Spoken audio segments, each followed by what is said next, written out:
Hello everyone, I hope সবাই কেমন আছেন। আমিও ভালো আছি।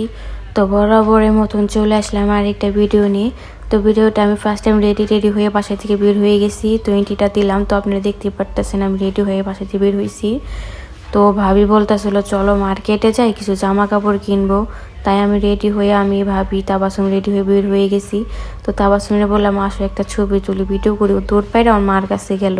তারপর বাসার সামনে তো রাস্তা, মেন রাস্তা আপনারা জানেন, ওইখান থেকে একটা অটোতে উঠা তো হেমাদপুর যাওয়ার জন্য রওনা দিলাম। এটা ছিল হাউজিং ব্রিজ। তো সিঙ্গারে যারা আছেন তারা অবশ্যই চিনেন। হেমাদপুর চলে আসছি। হেমাদপুর চলে আসার পর এখন ওভার ব্রিজে উঠলাম।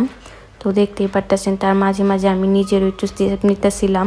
তো দেখতেই পারতেছেন অনেকদিন পর আবার হেমাদপুর চলে আসলাম। তো পাশেই ছিল অনেক জ্যাম ছিল, দেখতেই পারতেছেন গাড়ি সিগন্যাল ছিল। তো আবার ব্রিজের উপর দিয়ে হাঁটতেছিলাম, আমার চারপাশে একটু ভিডিও ক্লিপ নিতেছিলাম। তারপর চলে আসলাম লালনে। তো লালনের প্রথম গেটে কিছু কসমেটিক দোকান আছে না, ওইখানে চলে আসলাম। এখানে একটা দোকান আছে যেখানে আমরা সবসময় মাল নেই, কসমেটিক কেনাকাটা করে ওই দোকানে আসলাম।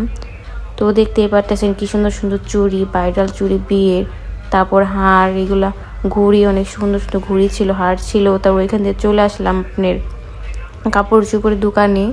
তো বাচ্চাদের কাপড় চোপড় কেনার জন্য তো ভাইয়ার এখানে আসলাম। ভাইয়ার বললাম বাবুদের জন্য জামা কাপড় বের করেন। ভাইয়া বললো কোন কোয়ালিটির, পার্টি না সত্যি? আমি বললাম পার্টি কোয়ালিটির কিছু জামা দেখান। তো উনিও বললো যে চায়না থেকে কিছু ইম্পোর্ট করা জামা আসছে। আমি বললাম তো ওইগুলোই দেখান। তো উনি এইগুলাই বাই করতেছিল। আমার কাছে কালারগুলো অনেক ভালো লাগছে, সবগুলো ডিপ কালার।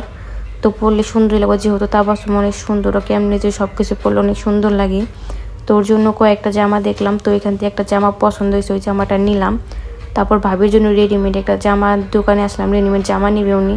তো কয়েকটা জামা দেখছে, তো এটাও ভালোই লাগছে, কিন্তু সাইজ হয় নাই। আমরা যে কালারটা খুঁজছিলাম ওই কালারটা পাই নাই। তো অন্য একটা কালার পাইছি, পর ওই কালারটাই নেওয়া হয়েছে। তাও দু একটা দোকান দেখছি, কালারের জন্য পাইনি। পর এই দোকানে আসলাম। এই দোকানে কয়েকটা 3 পিস বাই দেবে, আমার কাছে অনেক ভালো লাগছে। বাট আমার সাইজ হয় না, আমার সাইজে হয় নাই, কিন্তু ভাবির সাইজে হয়েছে। তো ভাবির সাইজে যেগুলো হয়েছে পছন্দ হয়েছিল ওটা এক রেট, উনি দাম কমাবেন, এক রেট, নিলে নাও না নিলে নাও। এখানে কয়েকটা ড্রেস দেখাইছিল, অনেক ভালো লাগছে আমার কাছেও, বাট আমার সাইজের নাই। তো এখান থেকে দেখালাম, এই দোকান থেকে নিয়ে অন্য দোকান থেকে নিয়েছি, ওই দোকানে ভাবির সাইজে হয়েছে, ওইখান থেকে নিয়ে তারপর চলে আসলাম জুতার দোকানে, এখান থেকে জুতা কেনার জন্য। তো এখানে অনেক খুঁজে ওনার পায়ের সাইজ পাইনি, পর অন্য একটা দোকানে ওনার পায়ের সাইজ পাইছি। তাবাসুম বলতে